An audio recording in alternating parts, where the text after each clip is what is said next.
If you're walking home alone at night, don't look back. I didn't believe in ghost stories. I didn't believe in cursed roads, or shadow figures, or voices that call your name from empty streets. But after what happened that night, I will never walk home alone again. 1. The late day. My name is Arif.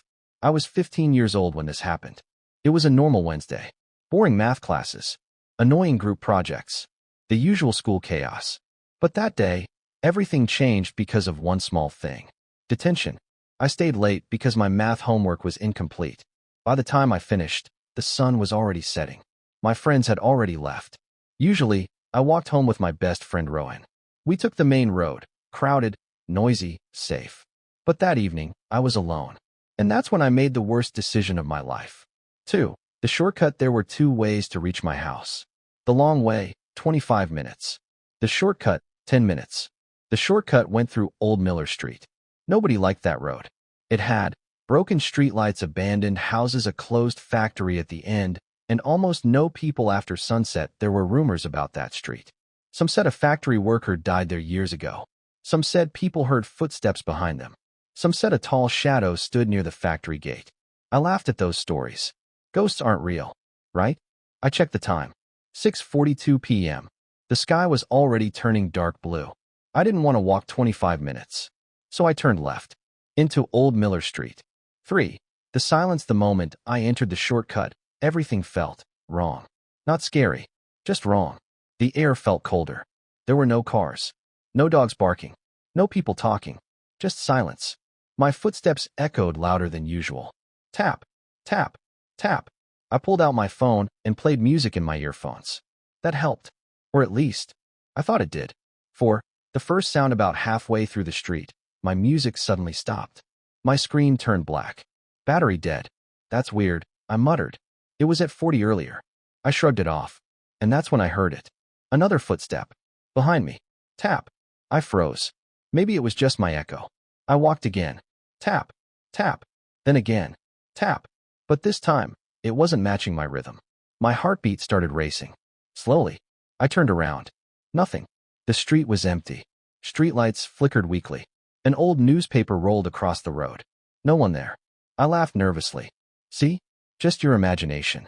I turned back and continued walking. 5. The second footsteps. After a few seconds, I heard it again. This time closer. Tap. Not my step. Someone else's. And this time, I didn't stop walking. I started walking faster. The footsteps behind me also became faster. Walk. Walk. Tap. Tap. My breathing became heavy. Don't look back.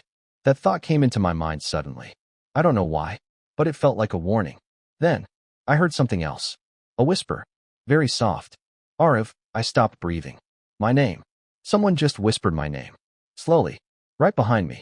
6. The shadow. My whole body felt frozen. I could feel something standing behind me. Close. Too close. I wanted to run, but my legs wouldn't move. Then the whisper came again. Arif. Longer this time. Like it was smiling. With all my courage, I turned around, and I saw it. At the end of the streetlight glow, a tall figure. Too tall. Its head almost touching the broken streetlight. Completely black. No face. No eyes. Just darkness shaped like a person. Standing still. Watching me. 7. The chase. I didn't think. I ran. As fast as I could. My school bag bounced behind me. My heart felt like it would explode. I didn't look back. I didn't care what it was. I just ran. But then, I heard it running too. Its footsteps weren't normal. They sounded heavier. Like something dragging across the road. And it was fast.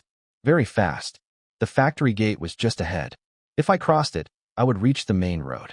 Just a little more. But suddenly, the streetlights went out. All of them. Darkness swallowed the entire street. 8. The fall. I couldn't see anything. I kept running. Then my foot hit something. I fell hard onto the road. My knees burned. My palms scraped. My bag flew away. And everything became silent again. No footsteps. No whisper. Nothing. I slowly lifted my head. And that's when I realized I wasn't on Old Miller Street anymore. 9. The street that shouldn't exist. The houses were different. The factory was gone. The streetlights were working, but they looked old. Very old. The buildings looked like they were from the 1980s. And the road sign next to me said something impossible. Old Miller Street, 1987. 1987? That made no sense. I stood up slowly. My hands were shaking. Then I heard laughter. Children laughing. I turned toward the sound. And I saw them. A group of kids in old school uniforms. Standing across the street. Looking at me. But they weren't smiling. They were staring. Blank faces. One of them stepped forward. A boy about my age. Wearing an old-fashioned school sweater. He looked directly at me. And said something that made my blood turn cold. You shouldn't have come back. 10. The realization, come back. I whispered. The boy tilted his head slowly. People who walk this road alone always come back. The other children began laughing again. But it wasn't normal laughter. It sounded broken. Like a recording playing wrong. I stepped backward. This isn't real, I said. The boy smiled. And that's when I noticed something horrifying. There was a dark shadow standing behind him. The same tall shadow. And this time, it had eyes. 2 glowing white eyes. Looking straight at me. And it whispered one last thing. You're next. Here is part 2 of your story. Title: Walking Alone from School. Horror Story Animated Horror Stories Part 2. The year that never ended. Some roads don't take you home. They take you back. The shadow's eyes were glowing. Not bright like a torch. Not soft like a candle. But pale. Cold. Dead. You're next. Those 2 words echoed in my head as the children began walking toward me. Slowly. At the same time. Like they were being controlled. 1. The children of 1987. I stepped back again. This isn't real. This isn't real. I kept whispering to myself. The boy in front of them smiled wider. You came back, he said calmly. Just like the others. What others? I asked. The ones who thought it was just a shortcut. My heart dropped. He pointed behind me. Look. I didn't want to. But I did. And my breath stopped. There were more children standing behind me now. Blocking the road. All wearing the same old uniform. All staring at me. And every single one of them had something strange about their face. Their eyes were completely black. No white. No color. Just darkness. 2. The story they told. You want to know what happened? The boy asked. I couldn't speak. He continued anyway. In 1987, this street wasn't empty. The factory was open. Parents worked late. Children walked home alone. His voice was calm. Too calm. One by one, they disappeared. The tall shadow moved slightly behind him. It didn't walk. It didn't step. It glided. The police blamed kidnappers, he said. But they never found bodies. The children around me began whispering together. They never found us. They never found us. They never found us. The whisper grew louder. Faster. Like buzzing insects in my ears. I covered my head. Stop. But they didn't stop. 3. The first victim. The boy raised his hand. The whispering stopped instantly. I was the first, he said quietly. My name was Kanal. His smile faded. I was walking home after cricket practice. Just like you. I chose the shortcut. The shadow's glowing eyes flickered. I heard footsteps behind me. My body felt cold. The same footsteps. I ran, Kanal continued. But it doesn't chase you. I looked at him. It lets you run. The shadow tilted its head.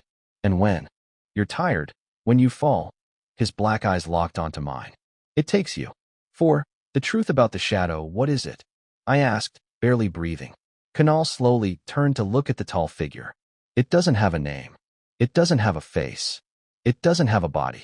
The shadow stretched taller. Its arms lengthened unnaturally. It feeds on fear. The streetlights flickered. It exists between moments. I don't understand. I shouted. Kanal looked back at me. You stepped into its memory.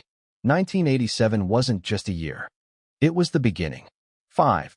The loop. Suddenly, the ground beneath me vibrated slightly. The street sign glitched. For a split second, I saw 2 versions of it.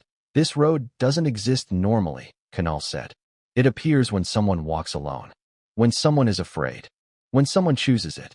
The shadow